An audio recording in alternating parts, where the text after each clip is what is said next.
Hello everyone.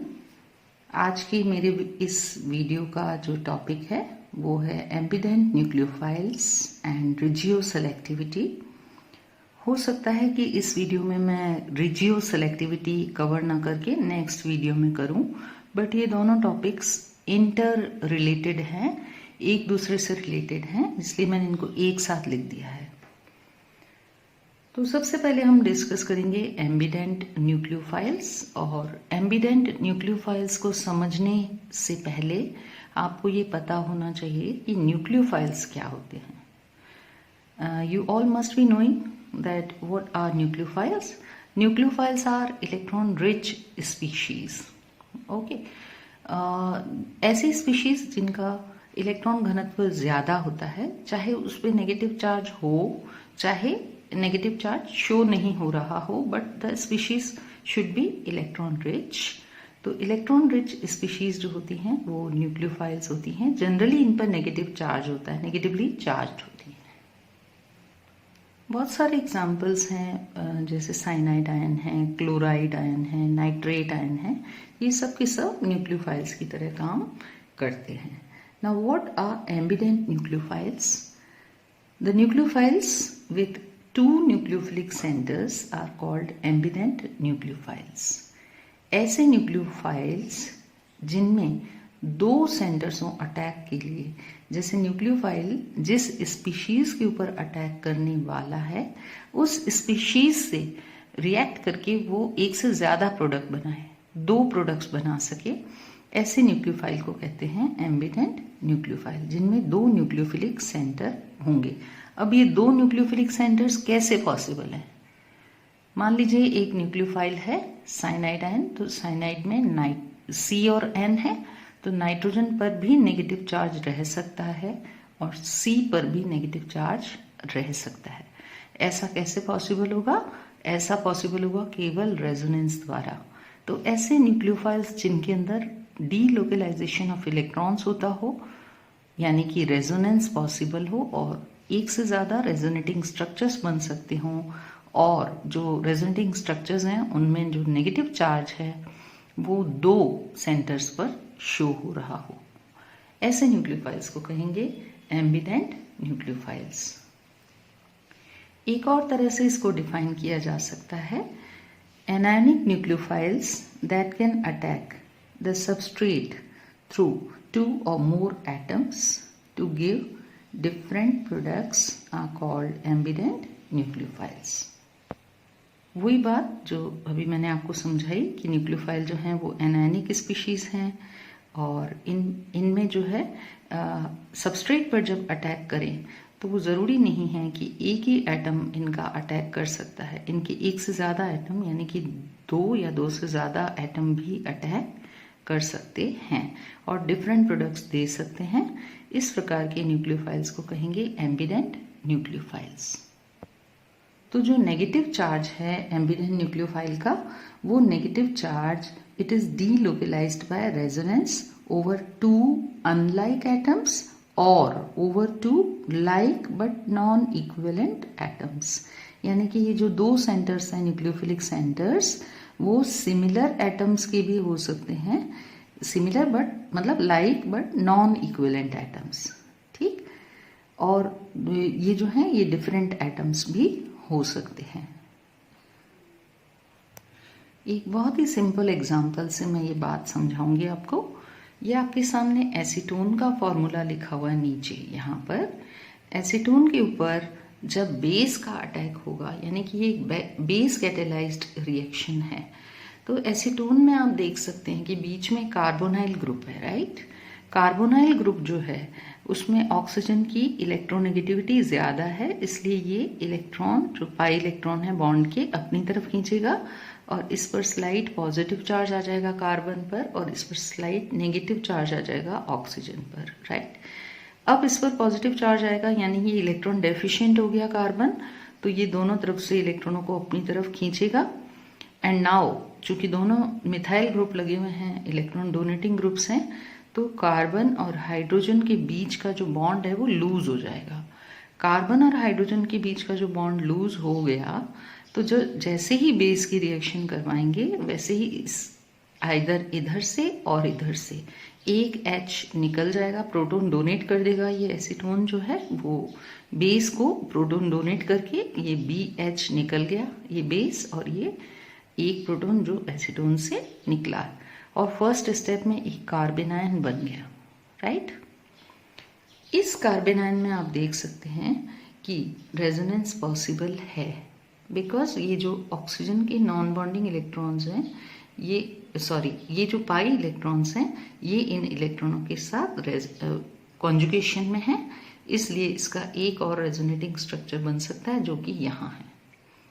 अब first step में बना था कार्बन आयन, लेकिन इस कार्बन आयन में रेजोनेंस पॉसिबल था, इसलिए ये एल्कोक्साइड आयन भी बना सकता है। Now it acts as ambident nucleophile, right. ये वैसे ही नेगेटिव चार्ज है तो न्यूक्लियोफाइल ही है, ये पूरा कार्बन आयन एक न्यूक्लियोफाइल है, राइट। अब जब ये किसी स्पीशीज पर अटैक करता है, सपोज ये किसी स्पीशीज पर अटैक करेगा, तो यहाँ से यानी कार्बन से भी वो किसी स्पीशीज से जुड़ सकता है, और ऑक्सीजन पर भी नेगेटिव चार्ज है, इसलिए ऑक्सीजन के थ्रू भी वो स्पीशीज से जुड़ सकता है। यानी कि ये एम्बिडेंट न्यूक्लियोफाइल है, क्योंकि इस पर दो न्यूक्लियोफिलिक सेंटर्स हैं, एक ये C पे माइनस चार्ज और एक O पे माइनस चार्ज। ये दो न्यूक्लियोफिलिक सेंटर्स इसके अंदर हैं, और ये स्ट्रक्चर है इन दोनों स्ट्रक्चर्स का रेजोनेंस हाइब्रिड। ऐसे बहुत सारे इंटरेस्टिंग एग्जाम्पल्स और हैं आपके सामने, जैसे कि कुछ बेस कैटेलाइज्ड रिएक्शंस मैंने यहाँ पर लिखी हैं, जिसमें आप देख सकते हैं कि ये जो CH2 ग्रुप है, इस पर इलेक्ट्रॉन विड्रॉइंग ग्रुप यानी कि साइनाइड लगा हुआ है, या फिर इलेक्ट्रॉन विड्रॉइंग ग्रुप नाइट्रो लगा हुआ है। तो जब कार्बन जिस पर हाइड्रोजन लगे हुए हैं, ये कार्बन यदि -M वाले ग्रुप से जुड़ा हो, यानी कि इलेक्ट्रॉन विड्रॉइंग ग्रुप से जुड़ा हो, तो बॉन्ड के इलेक्ट्रॉन इस तरफ चले जाते हैं और कार्बन इलेक्ट्रॉन डेफिशिएंट हो जाता है, और ये अपने दोनों हाइड्रोजनों के बॉन्ड्स को अपनी तरफ, बॉन्ड के इलेक्ट्रॉन्स को अपनी तरफ खींचता है। So these two hydrogens are loosely bonded now. ऐसे केस में जब हम बेस से रिएक्शन करवाएंगे तो ये इजीली H निकल जाएगा और कार्बन आयन बन जाएगा, and this carbon ion again is capable of resonance. तो यहाँ रेजोनेंस पॉसिबल है, इसलिए एक और स्ट्रक्चर बन गया। So this is also an example of ambient nucleophile. ये एम्बिडेंट न्यूक्लियोफाइल है क्योंकि इसमें दो न्यूक्लियोफिलिक सेंटर है, एक ये वाला कार्बन पर माइनस चार्ज, एक ये वाला नाइट्रोजन पर माइनस चार्ज। इसी तरह से यदि नाइट्रो ग्रुप भी लगा हो तो भी एम्बिडेंट न्यूक्लियोफाइल बन सकता है, ये आप देख रहे हैं यहाँ पर। ऐसे और भी एग्जाम्पल्स मैं आपको बता रही हूँ। ये आप देखिए साइक्लोहेक्सेनोन है, साइक्लोहेक्सेनोन में भी ये पाई बॉन्ड ऑक्सीजन की तरफ जाने से ये कार्बन इलेक्ट्रॉन डेफिशिएंट हो गया, तो ये इधर से इलेक्ट्रॉन खींचेगा और इधर से भी खींचेगा, राइट।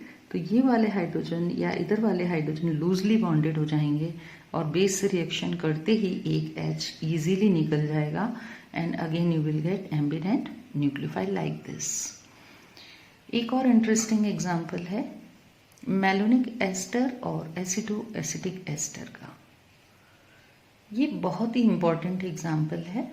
इस एग्जाम्पल में आप देख सकते हो कि ये जो मिथिलीन ग्रुप है, CH2 ग्रुप है, इस पर दो दो इलेक्ट्रॉन विड्रॉइंग ग्रुप लगे हुए हैं। अभी तक ऊपर हमने देखा था तीनों एग्जाम्पल्स में एक एक इलेक्ट्रॉन विड्रॉइंग ग्रुप लगा हुआ था, यहाँ दो इलेक्ट्रॉन विड्रॉइंग ग्रुप्स लगे हुए हैं, राइट। ये भी और ये भी, इधर भी ये और ये। तो मेलोनिक एस्टर और इथाइल एसिटोएस्टेट भी बोलते हैं इसको, एसिटो-एसिटिक एस्टर भी बोलते हैं।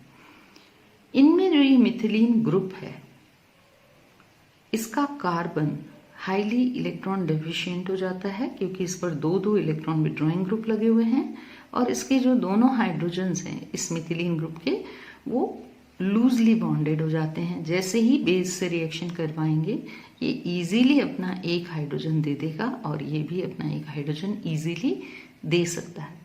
इस तरह के कंपाउंड्स में इस तरह के कंपाउंड्स को एक स्पेशल कैटेगरी में रखा जाता है, एक्टिव मिथिलीन कंपाउंड्स। ऐसे कंपाउंड्स जिनमें एक एक्टिव मिथिलीन ग्रुप हो, तो इसमें आप देख सकते हो कि एक्टिव मिथिलीन ग्रुप है इसमें भी और इसमें भी। तो इसमें भी सेम तरीके से फर्स्ट स्टेप में कार्बेनाइन बना है जिसमें कि रेजोनेंस पॉसिबल है। यहाँ पर इस ग्रुप ये जो C और H है माइनस चार्ज वाला कार्बेनाइन है, इसका रेजोनेंस इधर की तरफ वाले ग्रुप से भी हो सकता है और इधर की तरफ वाले ग्रुप से भी हो सकता है। तो आप लोग बनाइएगा इसका एक और रेजोनेटिंग स्ट्रक्चर, एक मैंने बना दिया है। सेम ऐसे यहाँ पर भी रेजोनेंस के 2 स्ट्रक्चर्स मैंने बना दिए हैं, जबकि इस तरफ नीचे जो COCH3 ग्रुप है इसके साथ भी इसका रेजोनेंस पॉसिबल है और एक थर्ड स्ट्रक्चर भी बनाया जा सकता है। तो इस तरह की जो बेस कैटेलाइज्ड रिएक्शंस हैं उनमें ambident nucleophiles are formed as intermediate ions. Now in such reactions the role of base, इस बेस का क्या रोल है?